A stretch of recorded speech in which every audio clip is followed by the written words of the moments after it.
Hi, good morning, good afternoon, good evening, wherever you are in the world, and a huge, huge welcome to Produce, Mix, Fix, and Conquer. So, my name is Rich Steve Beck. I'm a mastering engineer and I'm also the founder of our awesome community. So, if you're watching on YouTube, feel free to head to our Facebook community, which has got over 2,700 amazing engineers on there, which is facebook.com/groups/produce, mix, fix, and conquer. Or if you're watching on Facebook, feel free to head to our YouTube page, which is youtube.com/produce, mix, fix, and conquer. So we've got an amazing guest coming up very shortly, which is Marcela Rada, who's based over in Ottawa in Canada. She is a phenomenal audio engineer and also a fantastic audio college professor as well. So you'll find out that Marcela isn't just an audio engineer, but she also does video as well, videography. So I'll have a chat with her about that today as well. So without further ado, let's go and introduce Marcela. How you doing, Marcela? Hi, I'm great. How are you? I'm fantastic. Thanks so much for asking. Thank you so much for joining us today as well. I really appreciate your time. Of course. Thank you so much for having me. Brilliant. So, Marcella, so like with our previous guests that we've had on, which we've been very blessed to have a chat with some amazing engineers over the past few months on Produce, Mix, Fix, and Conquer, we'd really like to explore your journey. So, how you got into doing what you do now. Mhm. So, let's start at the very beginning. So, what type of music were your parents playing at home when you were a kid? Ah, that's an interesting question. Well, I grew up listening to a lot of different things. I am from Colombia. I was born in Colombia. So, of course, I was immersed in the Latin American Colombian culture. And that's the kind of music that I would listen to at home. Not all the time, though, but my mother is not a very musical person, actually. Funny enough, my mom is a lawyer, so not a Oh, lot of wow. arts happening at home. But I would say that, of course, that being born in Colombia, having a Colombian family, Yeah. the Latin American music was probably the first kind of music that I was exposed to. Um, I would be lying to you if I said that I listen to it a lot now. Being outside of that for a long time now, because I've been in Canada for many years. But Sure. um, yeah, that's still a part of my roots for sure, and I am glad because I can understand uh many different groups and instruments because of that. Yeah. Um, my older sister, she listened to a lot of classic rock and some heavy metal, so she played a big role in the kind of music that I listened to as well. So growing up, I would say that classic rock was what I listened to the most. I am still a huge Queen fan, Oh, and brilliant. of course, Led Zeppelin, Black Sabbath, and the Doors, the Beatles, all of that. So that's what I grew up listening to. Later on, I moved on to like heavier stuff. Um, but I think if you ask me now, I listen to everything, Amazing. absolutely everything. So yeah, there has been a mix of a lot of different music styles that influenced my taste in music for sure. Fantastic. So what was your thanks so much for that, Marcella. So um as we all know, you're an amazing audio engineer, but what did you pick up any instruments as well when you were a kid? Was there any instruments that particularly that you noticed first and that you picked up and you started playing? I think I started singing. I was always part of a choir and all that. Um, but then I picked up piano. I learned how to play piano at school, and then I had a few guitar lessons. So yeah, piano and guitar, I would say. However, I quickly learned that I'm not a performer. Okay. So I didn't really want to be performing. I always wanted to be behind the scenes. Yeah. So I was always in love with music, performances, live shows, all of this. But I quickly realized that I am very technical. And so I wanted to do the tech stuff. And I learned that very early. So Amazing. yes, I was interested in learning instruments, of course. But that was my main focus, you know, when I knew what kind of career path I wanted to take. Fantastic. Thanks so much for that. So maybe let's explore that. So, with technology, and was it recording that you got into first? Is that how you got into the audio game? Yes, yes, pretty much. And I'd say I actually started in high school. So like I said, Wow, very early. Actually, since I was about 12 years old, I already knew that I wanted to be an audio engineer. brilliant. Yeah. So it was something that caught on very quickly. And I've shared the story before, but I fell in love with sound because I started using a field recorder that my mom had. And so I started recording sounds and recording myself. And I just found that fascinating. So by the time I was about, yeah, like 12 or so, I was already looking into, whoa, like, what can I do with sound, you know? Um, Amazing. so so yeah, I started doing live sound in high school because we had a lot of, shows about all of the bands, that kind of thing. Yeah. And so my music teacher at the time, he introduced me to how to use a little soundboard that we had. And we had a few classes where, we went into broadcasting and we had like a little studio. And so not a recording studio, but more of like a broadcasting that you could do a little bit of sound. Yeah, sure. Pretty old technology, I would say. Awesome. But still kind of introduced me to how it works. Yeah. And so, yeah, that's kind of where it started. And from then I knew that, recording engineering was my thing. Fantastic. So thanks so much for that. So I know when we've talked to a lot of our other guests, they've gone into studios and they've, made cups of tea and worked their way up as the the tea person, and kind of maybe done some assisting and that side of things as well. But from my understanding, that you went the educational route, if that's right, with your career. So maybe let's explore that. So tell us. So you mentioned obviously from the age of 12, like you said, you already knew that you wanted to be an audio engineer. So tell us what age was it that you started at university, and then you started what course were you doing at university?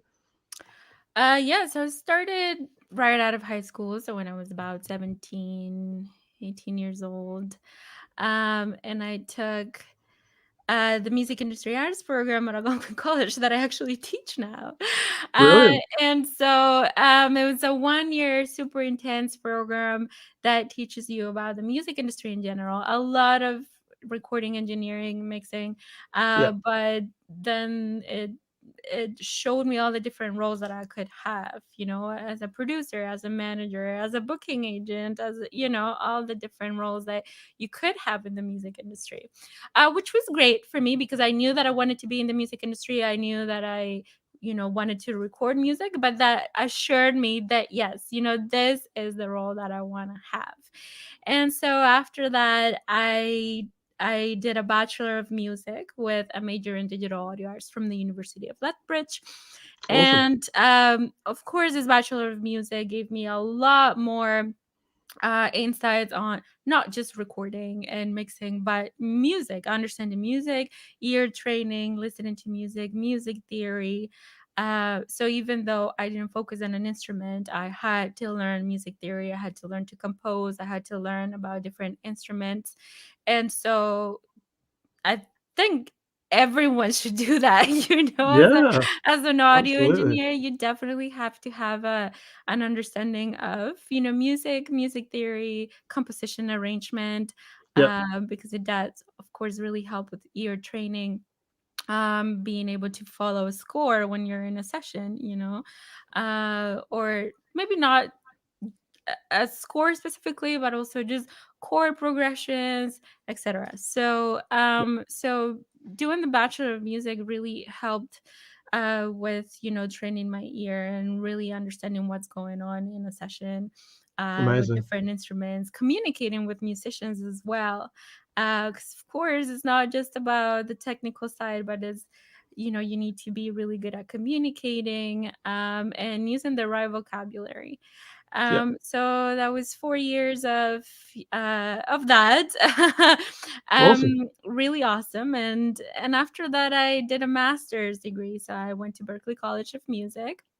Uh, and the main campus is in Boston. However, Berkeley has another campus for master's programs, which is in Valencia, Spain. So I moved to Ah, Spain and I did my master's in music production, technology, and innovation. fantastic. And I focused on spatial audio, and how to apply it to VR and 360 videos, 360 videos that can be viewed on VR, and also different platforms such as like social media platforms. Um, Awesome. so yes, I've had a very academic journey. Yeah. I think it's funny that you mentioned, a lot of people start with making coffee and doing this and that. Sure. Yeah, I mean, I do have to say I haven't done that. I think, yeah, that because I've followed an academic journey, that also has provided me with opportunities to network, to be, at pro studios, Mm, to yeah. and to connect with people. And so yes, it has been an academic path. It has been, different, of course, still difficult. Of course, it has required a lot of time and effort and Yeah. everything that I've got. But yes, I am. It's taken me into this is a different path, just as demanding though. Absolutely. That's amazing. So did you go straight into lecturing, did you? Or did you go into the commercial music world for a bit? So how was that journey, part of your journey? So I've always been working with independent artists, here and there projects, recording albums or mixing, or, it's always been a part of like I'm always working, always Amazing. working. Amazing. So even if, I'm going to school, I'm also freelancing. And so, yeah, that has always been a part of my learning journey anyway. The more that you collaborate, the more that you work on projects, the more that you grow. And Yeah. so I think that has been parallel for me, that I've been, educating myself, but also working actively with artists. And yeah, so I started, you know I never thought that I'd be an educator, to be quite honest with you. I always knew that I wanted to go into audio, but I never Sure. thought I'm going to teach this, right? It's just kind of Yep. like something that happened. Um, and I always got that from people, like, you should teach, you should teach. And I guess it has to do with my personality and the fact that I do love sharing knowledge, Amazing. and I am a good communicator, so I can explain things properly. And so it was kind of like, okay, people think I'm good at this, great, but still like, oh, not yet, I still want to do this stuff.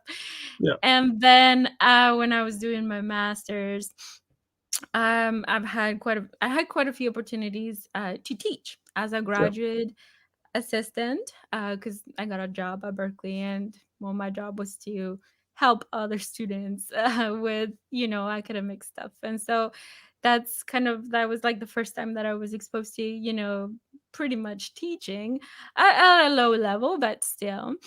And then I became part of this organization called She Knows Tech.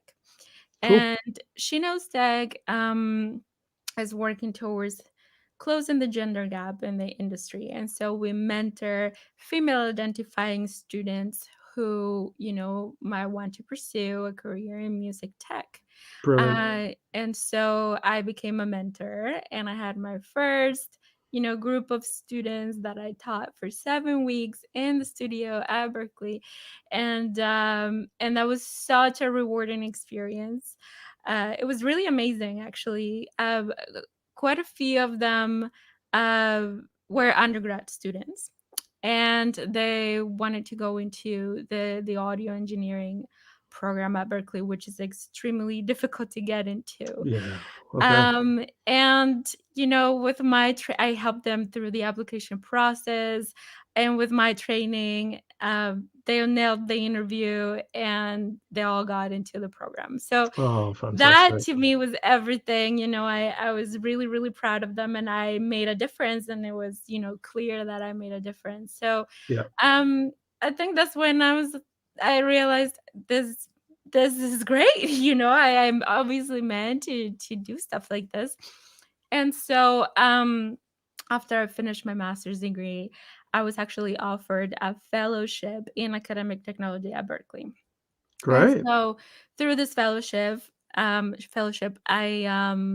did a lot of research, and I chose to do the research on spatial audio, continue my research on spatial audio, kind of try to focus on live sound. However, a lot of that stuff got shut down because of the pandemic and Yeah. all that. Yeah. Yeah. Sure. But at the same time, I was given master classes on any topic I wanted. So it was from your regular signal flow, microphones, a DAW. What is a DAW? To how to be innovative with new technology in audio and video. So I did a lot of teaching, and yeah, then I got an offer from Algonquin College, and I have been teaching there for about a year now. Has been really amazing. And yeah, I think when you're an educator, you're also a student in a way. You're learning Yeah. so much, and you learn every day, and it's a very challenging environment, especially when you have students that are eager to learn more and more and have all Yeah. the Definitely. questions.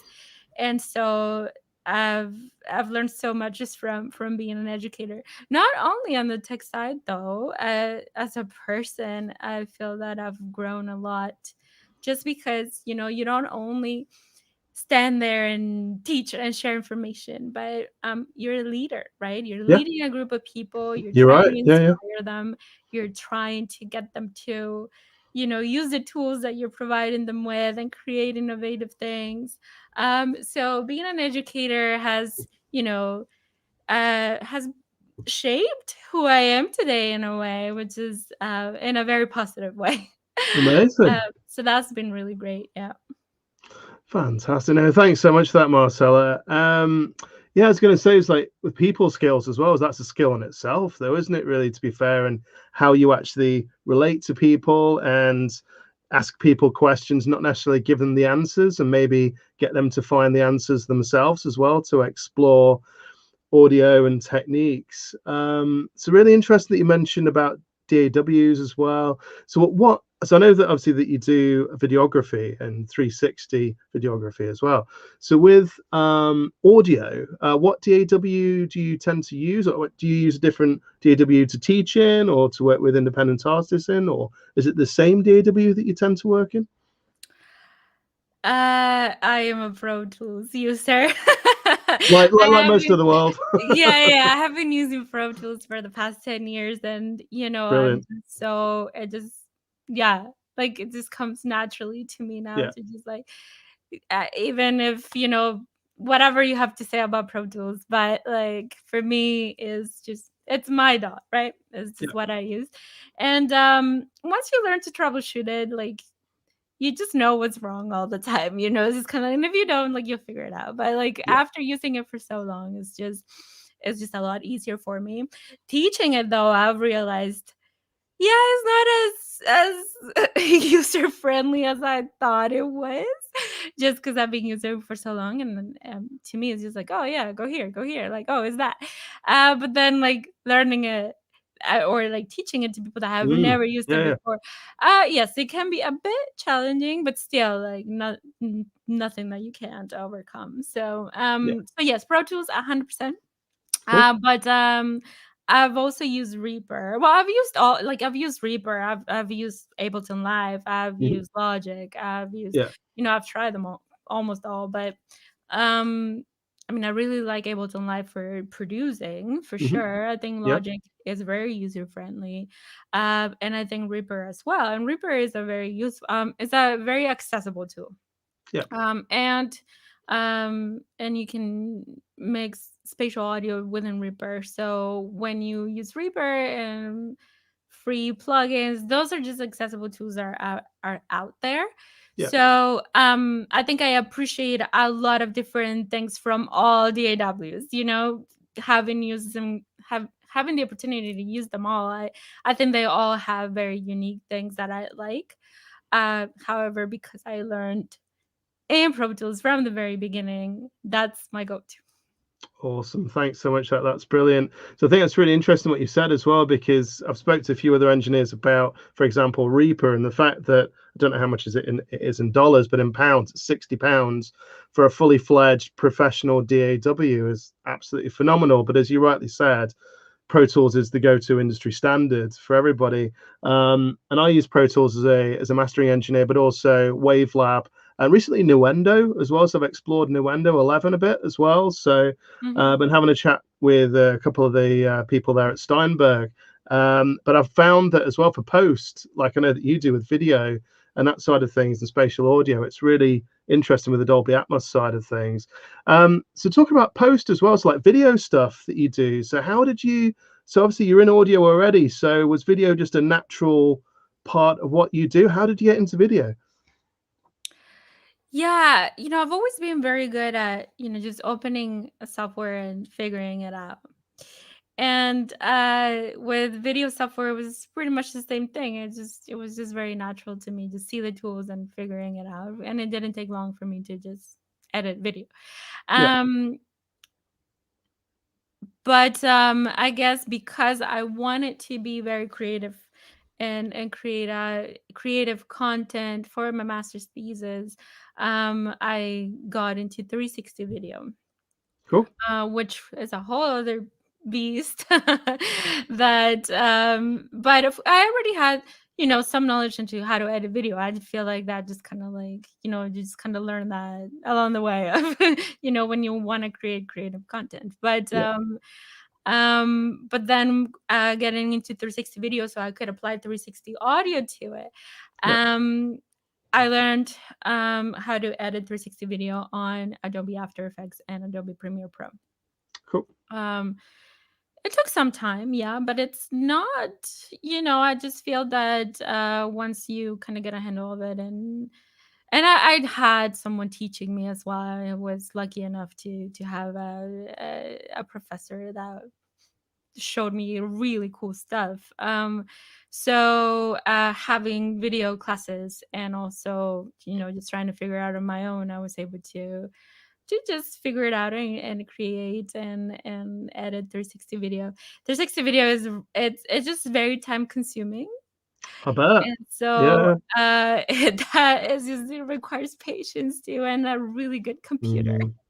Yeah. But other than that, it's just a matter of really opening the software, and if you don't have someone teaching you, watch a few tutorials. But honestly, is or I don't know. I don't want to make it seem like, oh, it's super easy, but like I said, not impossible. I feel like if you really wanted to do it, you can do it. So cool though, just seeing it on, for example, on YouTube. I'm guessing it's not the best quality in the world on YouTube, but it's really cool that 360. The fact that, for example, you can go to a classical concert and just see and move around the camera with the I don't know if it's like a four piece or whatever, but just kind of see what everyone's doing and see the room as well. It's and for bands, for music videos as well, is really cool. But it's really interesting that you're doing video as well, because I suppose as engineers, we need to advertise ourselves to potential clients as well, and put out these days, YouTube, I suppose it's the second biggest search engine now in the world as well. So video content is so important. And I think as audio engineers that I don't know if you agree, but we forget how important video is as well. So with content creation, so video content, is video part of the course that you teach as well as audio, is it? Or is it purely audio that you tend to teach No, at the it's moment? purely audio. Okay. I do want to eventually create a course where I'll be able to also teach video. Right. But specifically for this purpose is to create creative content where audio does play a major role. Yeah. Um, so yeah, eventually I'll do that. And I do have ideas for it for sure. But yeah, not yet. I haven't taught that yet. Brilliant. Thanks so much. That's great. Thanks so much, Marcela. So going back to audio then, so tell us what speakers do you enjoy using? So maybe what speakers did you start off on and what speakers do you use now? And why do you like those particular speakers when you're either recording or mixing or mastering? Speakers. You know, I'm not super picky when it comes to this stuff because I move a lot.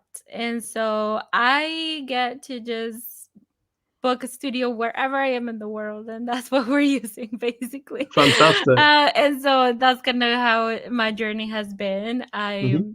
I've just because I've moved so much within Canada and in Europe, I've just kind of gotten used to adapting to different studios and just go in the studio and work with what we have. Yeah. Um, and so I guess if I had to name a couple, let's see. I'm a huge Genelec fan. I love Genelec speakers, and Great speakers. also I would say focal Yeah. speakers. I really like for sure. Yeah. Awesome. So if you move around quite a bit, do you tend to use headphones as well? Do you to so your surroundings are a bit more familiar? Is that a technique that you use? Yeah, yeah. Sennheisers are my go-tos, for sure. AKGs sometimes, but I usually go around with my Sennheisers, so I know these well, and yep, that's usually my go-to for sure. So it depends on what I'm working on, but like if I know that this is something I can definitely do on headphones, great. But if not, I'll just book a studio wherever I am. So yeah. Fantastic. Thanks so much for that. So with the studios, when you're in there, so is it mainly recording work that you're doing, or is it mainly mixing work that you're doing at the moment?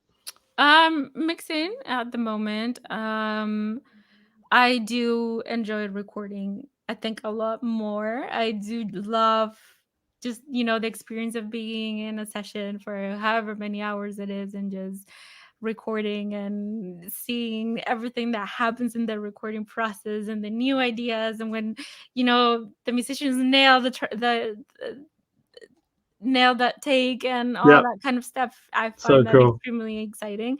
I really enjoy the process of trying to get the sound that we want before we start recording, using different microphones, different microphone techniques. I really, really enjoy that. And I've talked to other colleagues that absolutely hate that and they'll rather just, Really? yeah, I've talked to No people way. who would just rather get the stems and get to mixing. And I get that too. You just want to get like creative and start mixing. But for me, I just really enjoy the process of getting it to sound the way we want in the recording, right? So Yeah. yeah, Awesome. Do you tend to get involved with any mastering work as well, do you, from time to time? I do. Yeah. Um, mastering is an art that also takes a long time. You really have to train your ear and you Yeah. need to be in the right room for it. And so that's something that, I've explored, I've learned from pro mastering engineers, and I've done it myself. However, I do believe that it's another art in itself. It's Yeah. something that I can definitely do, but I know that it might be something that a lot of people just completely focus on, and that yeah. So would I say I'm a mastering engineer? Probably not. Would I say I can master and have mastered? Yes. Awesome. But I do respect and understand that that is another art in itself, and you need Yeah. to really, really train your ears for it. So I really admire those like big mastering engineers out there, that can just make tracks sound so much better. So yeah. Amazing. And I suppose with a mastering engineer as well as, I've been a, amateur going into intermediate level, mastering myself. but I've also played guitar for 25 years, so I enjoy the process, like you said, recording right at the beginning and the excitement of being in the studio. I don't necessarily do much mixing, but there's something about mastering that I really enjoy, just finishing off a project, and I really enjoy just being that person that does quality control. So sometimes it might just need like an extra, I'm sure you've done it when you've mastered, like just need that extra 1% maybe, and go, yeah, that track's good to go. Mhm. What's really interesting as well, so you said obviously that you really enjoy mixing. So with the LUFS, with the LUFS, do you tend to look at that really closely? Because obviously I know that Spotify, it's a really hot topic at the moment with Mhm. all the streaming services as well. So is that something that you look at quite closely when you mix, would you Yeah. say? Or yeah, Um, I do. Although, a lot of mastering engineers, yes, you work with what you get from your mixing engineer, and absolutely. but I am aware of all the different, specs that you need to follow depending on where the music Yeah, is going, right? And that's something that, sure. yeah, everybody should know. So whether it's gonna be -14 or is it gonna be -16, depending if it's Apple Music or Spotify. I think that's something that everybody should be aware of, even if you're Yep. not mastering for it specifically. Um, I mean, as long as you're not clipping. Oh man, I've had tracks before, and I've had the amount of times, I'm sure you've had it before, where you've just gone, no, why have you done this? And just go back to your artist and get Yeah, them to yeah, do it yeah, again. But exactly. we're all students, like you said, though, aren't we? At the end of the day, we're Mhm. all learning. So just to be able to go back to the artist and say, look, maybe go back and re-record this, and start again. Um, Exactly. Yeah, completely. Thanks so much for that, Marcela. So, we had a chat about DAWs. So, what about any third-party plugins that you particularly enjoy using when you're mixing? Any particular go-tos for you? I'm a huge isotope fan, so I use a lot of isotope plugins. Neutron, Nectar, Ozone, um, Insight, yeah. Um, Fat filter, of Yeah, course. go to Um, Q3. Q3 is awesome, and yeah, yeah, yeah. exactly. What other go-tos do I have? I don't know, it really does depend on what I'm trying to do, but, yeah, I would say, like, a lot of isotope plugins. RX, I mean, of course, Oh, RX is I genius. can't live Brilliant. without it. Uh, what else do we I'm trying to think about, like, maybe effects. I use a CLA effect rag. Can't remember exactly what it's called right now, but Cool. CLA. Oh, hold on, let me take a look and see. Oh, there's another one that I like to use on vocals. The GW voice centric. All right, I've not come across that one. I really like it on vocals, 'cause, it has a doubling effect, it adds reverb, subtle reverb if you just want it, subtle delay. It's pretty cool, I like it. Um, and there is a new one that I've tried recently, uh, the Schmidt plugin by Lipwing. Oh, Litwing's great. Yeah, yeah, Yeah, great company. really cool. I like it on vocals, Yeah, but it does have a few settings for, bass, brass, piano strings. That one's pretty cool too. yeah, Um, Trying to think what else.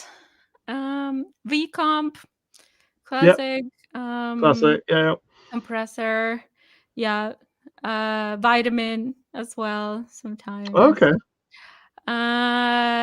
Yeah, I don't know, I'm just kinda naming at the top of my head, but yeah. Yeah, that's cool. No, no, it's really interesting that you said this. We've interviewed a couple of weeks ago now, Jonathan Weiner as well. Yeah, So obviously we know that he's director of education at Isotype, yeah, and also Robin from Leapwing as well. So we've yeah. interviewed Robin, another lovely guy. I had a good chat with him about both those two guys. They're both They brilliant. are absolutely brilliant. I mean, I know them both personally. Yeah, Jonathan is amazing, and he has been a huge supporter for Shinos Tech, the organization that I mentioned earlier. fantastic, brilliant. And I actually taught my students using Isotope plugins because of him. So Yeah, Yeah, and Robin is just an amazing human being too. So yeah, just very talented individuals. Absolutely brilliant. Thanks so much for that. It's really interesting. So obviously you mentioned as well about that what you're doing for ladies in the field as well in the world of audio. So it's such an important topic. So do you feel that the tide is changing? Do you reckon that there is more ladies joining audio now, and do you reckon the tide is changing maybe for like non-binary as well? So it's so important that so many more ladies get encouraged to come into the world of audio, or do you reckon that it's not changed that much? Or what are your thoughts and feelings on that topic at the moment? I do see more female identifying people joining, as well as other minorities. Yeah. I think we can still definitely do better. I still have classes where I don't have a single female student. Wow. So I think there's definitely a lot more that we can do. And there's just so many organizations out there that are you know doing their part and encouraging and providing mentorship and scholarships. And I think it's really great, because we representation is important. It's Yep. so important. Diversity is important. Equity in the workplace. And so I think there is definitely a lot more that we can do, a lot more conversations that we can have. um and I mean, I don't know if I want to get too much into this, but No, you're cool. there You're is cool. still a lot of denial out there. When I speak about this, there was an article that was written about me last year, and while a lot of people were supporting, me saying, this is a job for everyone, right? Not just Yeah. men. And so then there's still people saying that, like, oh, they've never seen like women being treated differently Mm, in the audio industry. And while there's a lot of women sharing their stories about how they have been discriminated against yeah. or disrespected, or you name it, right? Just because you haven't seen it doesn't mean it doesn't happen. And I Yeah. feel that it's crazy that we still have to explain this to people, because it goes with Yeah. everything. You can't say that, racism doesn't exist because you haven't seen it happen. It's kind of the same thing. You can't You're right. say that all of this stuff doesn't happen to women in the audio industry because at the studio that you worked at, it never happened. Great that it didn't happen there, or great that it didn't happen at your school, but it does happen, right? And so, like, we Yeah. have to be open-minded about that, and just to respect that women are coming forward and are talking about their experiences and believe them. And it happens in a lot of different Yeah. industries. And but yeah, I think these are conversations that we still need to have, and hopefully Absolutely. one day, it'll be something that is just common sense and not just, well, I haven't seen it, so I don't believe you. So yeah. That's so important. Thanks so much for that, Marcela, as well. I was having a chat with a couple of engineers a few weeks ago about more ladies in audio, more non-binary in audio as well. But then Jonathan pointed out, as when we had a quick chat about to Jonathan Weiner about this, he said as well, like you said, more nationalities, in audio as well, and kind of just having it. There's so much we can share with people as well, especially with the internet, and in so many different ways that we can encourage people to get into audio and share music, right? Because it's like music is why we're all here. It's what we all love. It's Mhm. all what we're all passionate about. But we're all audio nerds, so let's all be audio nerds together and enjoy, making music and mixing and mastering as well. Such an important thing to share with one another. Mhm. But yeah, so thanks so much for that, Marcella. So before you go, so what's next for your journey? So thanks so much for sharing your journey with us earlier on today. So what's next for you? What's next on the agenda? What's next for me? Well, these are really exciting news actually, and I haven't shared this publicly yet, but I guess I can now. Cool. Thanks. I've actually accepted a position as a full-time instructor at the University of Lethbridge. Amazing. So Brilliant. I'm moving there in September, and I'm starting there, and I'll be teaching all the uh, core audio courses of their audio program. So that's going to be very, very challenging, but it's going to be really, really exciting. So that's what's next for me. I'm still going to be super involved in, all the major conferences, audio and or music industry stuff that's happening around the world. I'm planning on, being at the AAS conference in Las Vegas, Yeah. ADE in Amsterdam in October, Brilliant. IBC. So there's always something happening, and I am very actively involved. But yes, I guess I will continue my journey in education, and I'm very, very excited to do that at the University of Lethbridge. Fantastic. So excited. Thanks so much for sharing that with us, Marcela. That's Mhm. absolutely brilliant. Oh, before you go, we've had someone send through a question for you on our community on Produce, Mix, Fix and Conquer. So Adam has asked you, so says, hey everyone, hope all is well. Got a question for Marcela, if that's okay.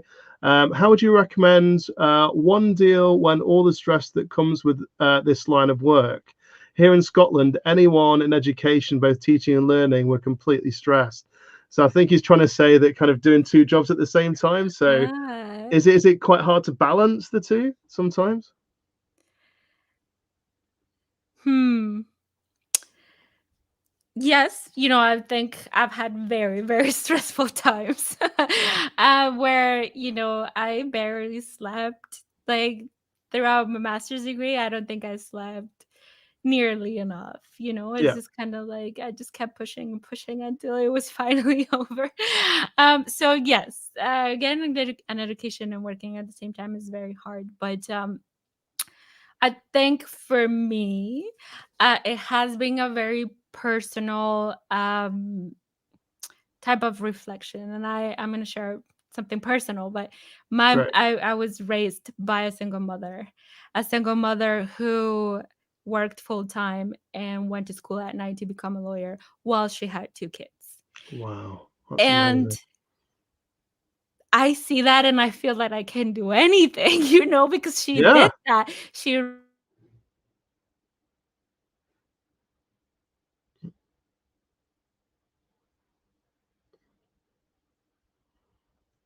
Mm.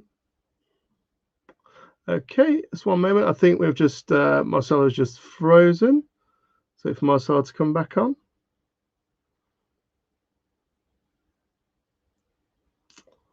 I'll be with you all very, very shortly.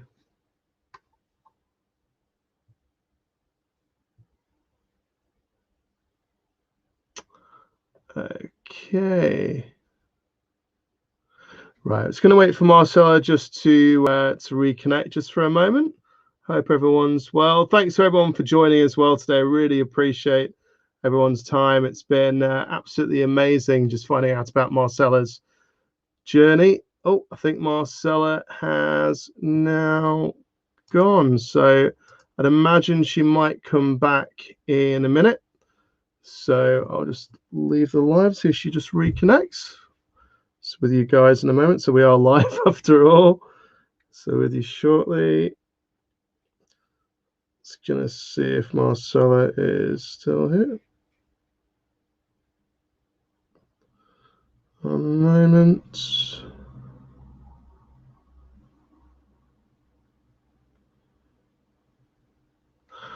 Okay, I think Marcella's disconnected. Okay, so what we'll do is going to pause the live just for a moment, and we'll come back.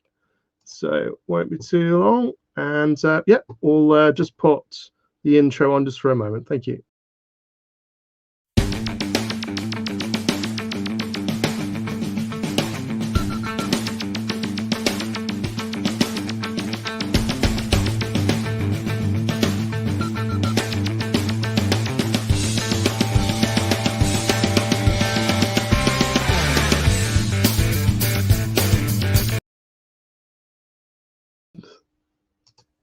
Fantastic, and we're back. So So, sorry. It just kicked me out. oh, it's all right. No worries. We're live after all. It's fine. Oh, so Yeah. So, sorry. you were saying What was the last thing you heard? you were talking about your mum as well, like kind of saying that your mum was a single mum, and the fact that that she was a lawyer and what she did was absolutely incredible. So yeah. Right. So I think that looking up to her growing up and seeing the amount of like things that she had to deal with, and she did it flawlessly. Like for me, that was inspiration for like every time I felt like this might be too much, I can't do it. Then I'm like, oh no, it's fine. It could be worse, Yeah.